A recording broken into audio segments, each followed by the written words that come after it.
Alright, this is going to be a video on how to fit a 2.8 trencher tire on a RPM Revolver rim that's 3.2 inches. I'm using the same method as everybody else basically is doing out there, but I'm trying to do a more detailed video because there's lots of questions and lots of stuff you need to figure out for yourself. It's basically these three components modified.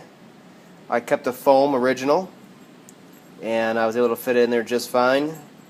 So it has a support for my heavy megapede I built. So supports it. I don't want to cut any of the foam out. And in the end, you end up with something like this. Looks very nice. It's all dyed from RPM, so it's no paint to gouge off on there and look horrible. It's it just looks like a gloss painted rim, but it's just dyed black nylon. And this is how the rim and tire look. It's got a shorter sidewall, which will help, and I haven't really compared the two, but supposedly the width track on here is wider too, all the way to the very edge of these nubs. It's more squared up, let's just say, when it has the weight on it and all that.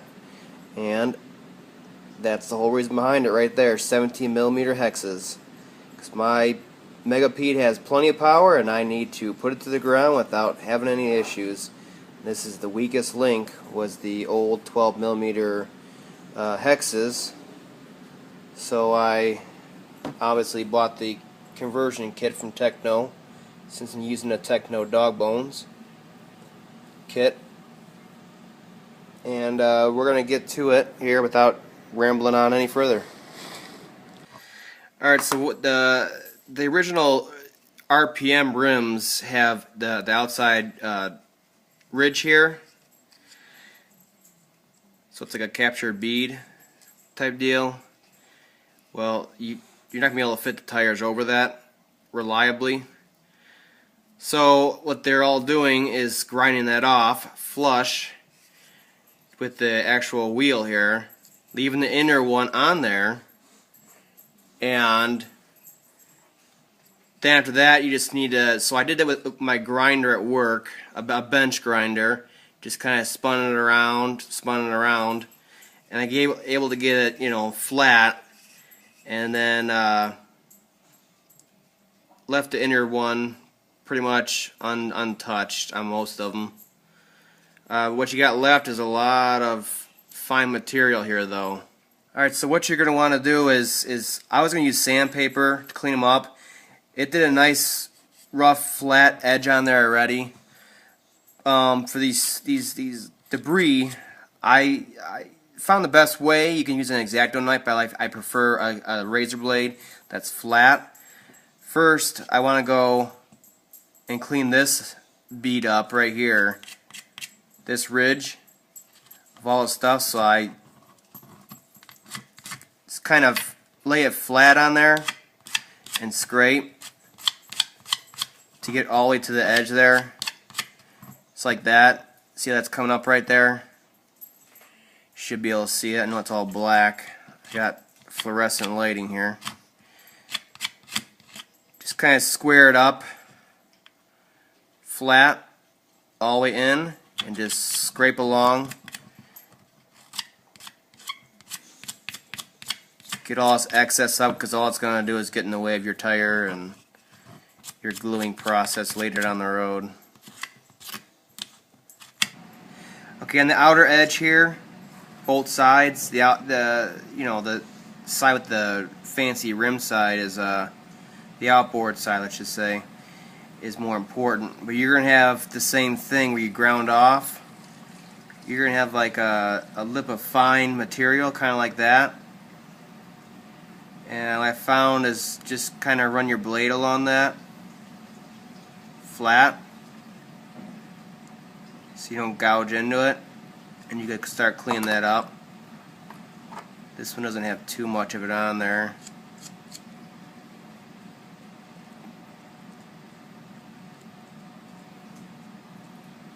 just so it gets it up. It's not going to look perfect, but the less of it the better. If you're like me, you're going to be taking it out, bashing and tearing it up anyways.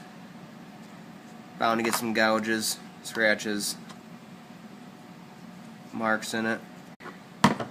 Alright, a lot of videos out there show to use special fancy Lexan scissors and everything else. You have to go out and spend our $7 plus shipping for something like that. I think regular kitchen scissors work just fine.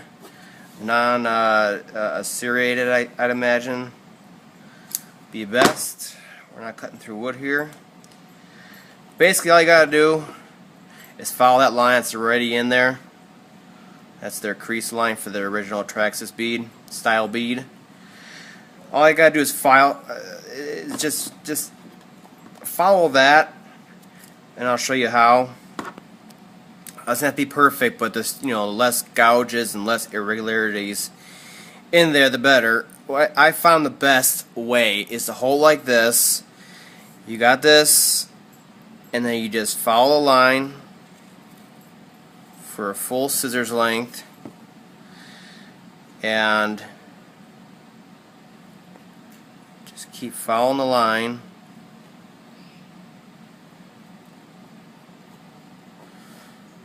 Just kind of, there it is. Look at it. It's straight. Just follow the line. You get nice smooth cuts, so it's not all jagged. With a Lexan scissors, it'd be a lot smaller of a cut each time. There's more chance to be jagged.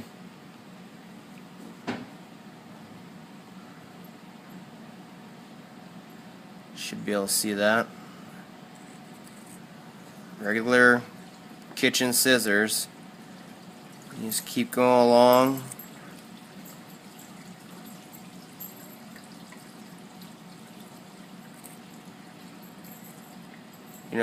These can take up certain amounts of irregularities before they start showing or causing performance issues. In the end, you'll get something like this. Hopefully you can see I got the light. It's not perfect. It's not a machine that did it. It's a human being. But it's darn close. And you won't notice that when you're driving, and it's all the way down the bead, so you won't see it. But it'll also sit evenly into that inner edge on the wheel there. It'll butt to it evenly all the way around instead of having this big oblong tire jutting out everywhere. Alright, next, it's not specific to stampedes or trenchers, anything like that, but if you're going to tape a tire, it's pretty simple. It's a few things. There's a lot of videos out there, so I'm just going to gloss over it here. A lot of them say to use, a lot of videos out there show using the regular old duct tape. Get Gorilla Tape. It's way stronger. It's a little bit thicker. It's black, and it won't come off like regular duct tape will. A lot of them show like that towards you and going like that. I can't tell if it's centered or not. There's also 2.5 inch, which I believe this is, and 3 inch Gorilla Tape for the width. I bought 2.5. I didn't really measure it, but I imagine the 3 would be a lot better. But I'm going to use this up, and it definitely does do the job still, even at 2.5. What I like to do is like this, so I can see top and bottom if I'm centered or not. And then you just put it down, keep it straight, and then after that you can eyeball it.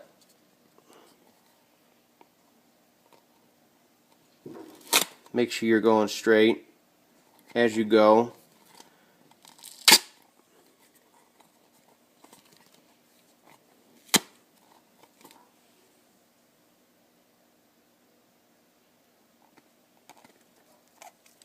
As you can see, we basically lined up with the old one. It's a good idea to overlap it so your ends don't come up.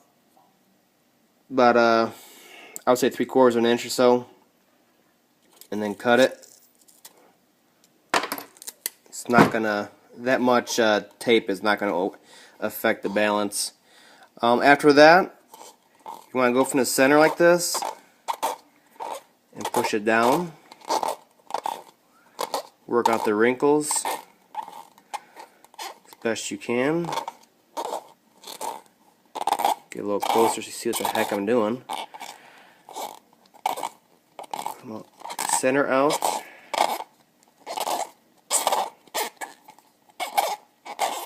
All the way around, you know where you started because you started at the overlap point.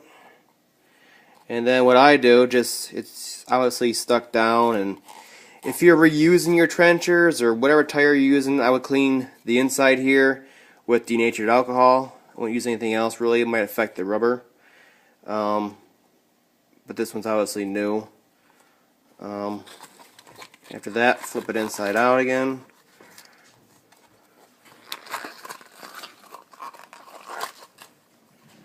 Like that. And you'd be able to feel now if you squeeze like this the difference you're already going to feel for ballooning. And after that, I stick my fingers in there again from center out, same way I did before, all the way around, a time or two, so that I can make sure even after I flip them, that tape's still adhering all the way to the edges, working out the air bubbles. And then it's time for the foam. As I said before, I did not cut it, chamfer it, nothing. And it fits a little bit of work onto the rims. And that is similar of a process, so we're going to do that next. Alright, now you got our foam inside our tire's taped, our tire's cut. Our rim is shaved, as you can see. Here comes the tedious part, fitting this inside of here. I stick it in the one side first. It's like that. Fingers on the other side. Start stretching it out. Try to get it through without the foam getting too messed up. As you can see, it's a process.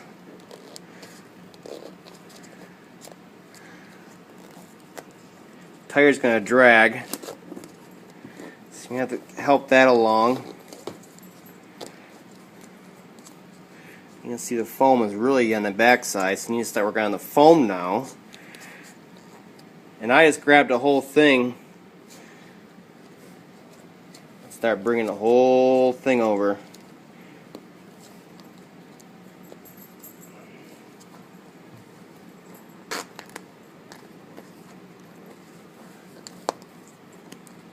Do the tire a little bit more. We're going to check on everything again anyways. You can see the foam and the tire are starting to come over. Work it a little bit gently because you want to tear that foam. Just start trying to get it centered in there. I know I need to stop moving. You get it to that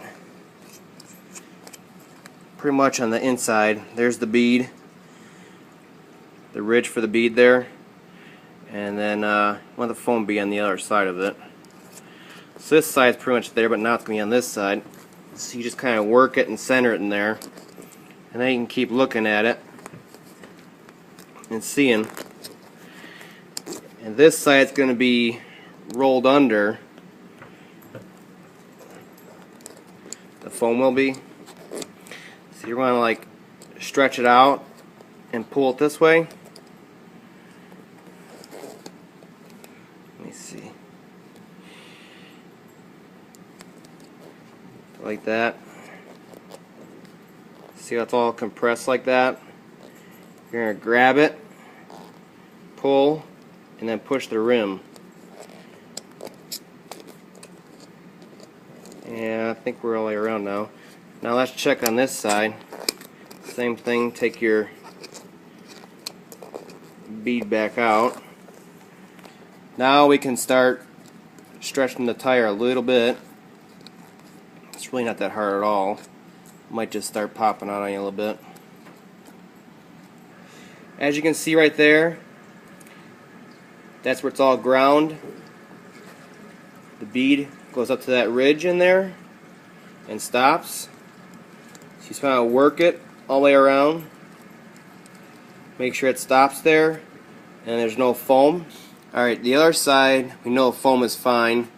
This side, it basically stops right there. We can see that. So that's fine. You just want to check it all the way around. Same thing. Make sure it's squared up like that and not compacted. So it's a oblong rolling tire. This side's already good. So we are safe to do a slight stretch and get it on there, and then just squeeze it all the way around and it'll seat to that bead.